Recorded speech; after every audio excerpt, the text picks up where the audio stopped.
So today we're looking at attribute control charts, and specifically we're going to look at the P chart and the NP chart together. You'll remember from the video just on control charts in general, this is countable data.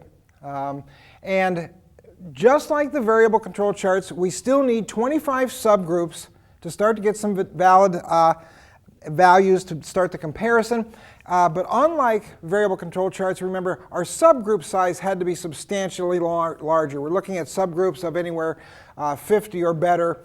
And that's simply because we don't have precision measurement involved here. We are just simply dealing with a countable situation. So to compensate for that lack of precision in the measurement, we compensate for it by volume or having more data. The P and the NP chart both deal, if you remember, with this issue of defectives.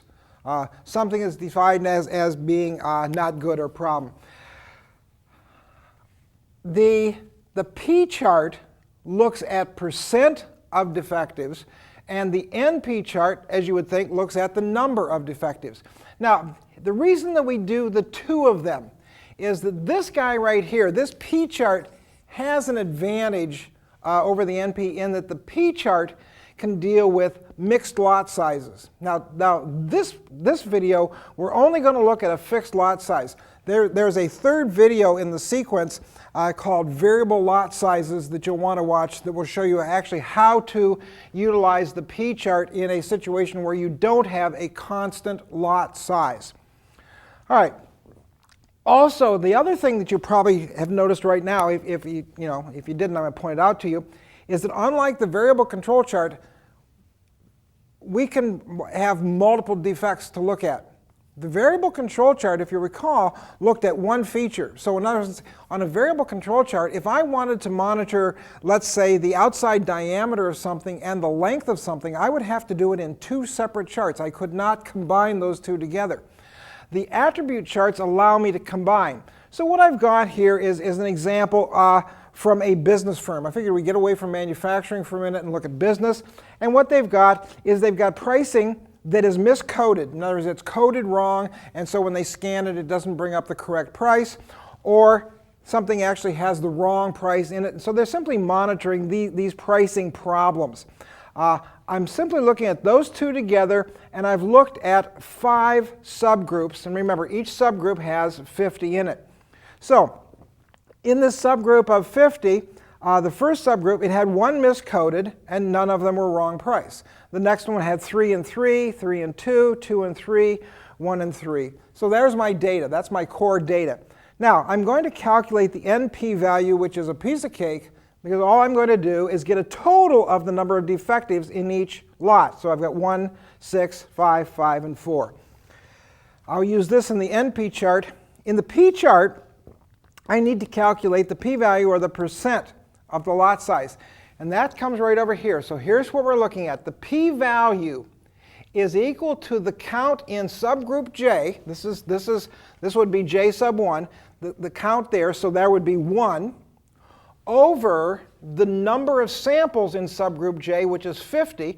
So when we put 1 over 50, convert it to a decimal, 0.02, convert that to a percentage. And so what I'm saying is 2% of this lot was defective.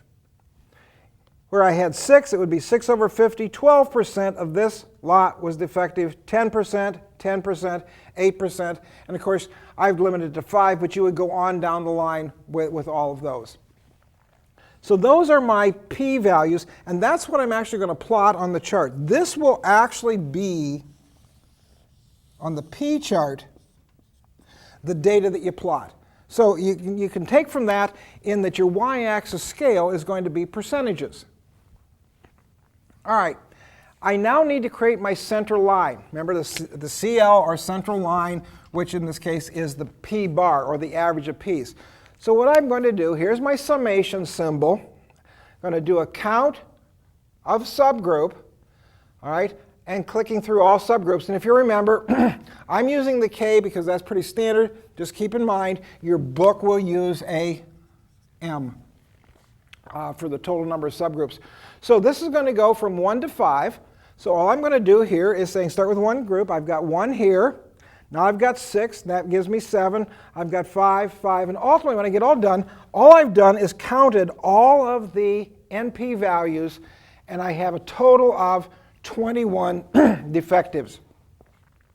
I then go through the same thing, summation of the subgroup sizes, okay, subgroup J to the 5, and it's got 50 and 50 and 50 and 50 and 50 for a total of 250 total samples. So this is the total number of defectives, and this is the total number of samples. I then convert the fraction to a decimal, 0.084, and I'm going to work with this number, but on my scale, because I'm not working in fractions of percentages, I will show the central line at 8%. All right? So my central line will be at 8%, and now I need to determine what my control limits are going to be. And if you recall, the control limits are 3 standard deviations above the central line and 3 standard deviations below the central line, unless the lower limit goes to 0. All right, so here's my calculation, and this probably is the worst of the bunch, at least it looks the most intimidating. My upper control limit for P is the P-bar value plus 3 times the square root of this fraction. And this fraction is the P-bar value multiplied by 1 minus the P-bar value divided by the number of samples in the subgroup. All right, so let's look at that with the numbers we've got. My P-bar value is 0.084. All right, here's my 3. Remember, the implication is multiplication. Here's my fraction. I got my 0.084. I'm going to multiply it by 1 minus that value, divide that by 50, take the square root of it, multiply it by 3, and add it to this. All right? Now, remember, this guy right here has to be calculated first. After we've done that, so in essence, that's my first after I do that, I'm going to divide it by 50 as my second calculation. Now I've got a single value in here, and my third operation is going to be to take the square root of that. Following the order of operation, then I will multiply that total result by 3. That will be my fourth operation. If you are doing this on your calculator, right here, after you complete the fourth calculation, this is when you want to store that value to memory, all right? Because you're going to use it twice. So once I've got this calculated, and remember, do you remember what this calculates? This right here calculates 3 standard deviations. So now all I'm going to do is take that piece of the calculation and add it to the central line to give me the upper limit, and then I'm going to subtract it from the central line to give me the lower limit. The only caveat here is this. If this calculation on the lower limit yields a negative value, then I'm going to use the 0. That's why it says max 0, because 0 is larger than a negative value. So that would mean if I calculate a negative value here, my lower limit would be 0, which is not uncommon. In fact, most cases, that's what will happen. Once I have identified my central line, my upper limit, my lower limit, now I go ahead and I plot my p-values. And just like with the variable control chart, I'm looking for patterns. This only has one chart where the variable course had 2. You had the averages and the range chart, or the averages and the sigma chart. This is only one chart, but I'm looking for the same pattern. I'm looking for runs, trends, out of control points, looking to see if I see what the behavior of the process looks like. We can see hugging, we can see jumps, we can see trends. All the stuff that you've had for the others comes right forward into this, and we're looking for the same basic patterns on the P chart. Okay, we're going to take we're going to pause for a second. I'm going to change the formulas over here, and we're going to calculate the limits for the NP chart. Continuing, and now we're looking at the calculations for NP. And NP is the number of defectives. Just keep in mind that if you're doing an NP, the lot size has to be consistent. It can't vary. all right? Where with the P, it can vary, and as I mentioned, we'll show you that later. All right, so I've got the same data set here. My NP value is simply the total of each of the subgroups, and the equation simply looks like this. NP is equal to the sum of the count of the J subgroup from 1 to n. Here, there's only 2 entries here, so there's my 1, my 6, my 5, and it's just a count, and that's all it is. In the NP chart, these are the values you're going to plot. All right? Now, one quick comment here. Whole numbers. Granted, we're going to see some fractional numbers here, and we're going to change them to whole.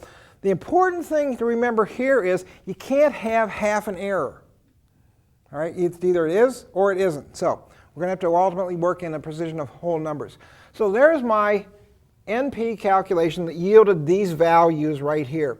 In essence, the first one was simply 1 plus 0, which is equal to 1. All right, I kept the p-bar calculation up here because we have to have it for the NP. So if you're only doing an NP chart, you still must calculate the p-bar value.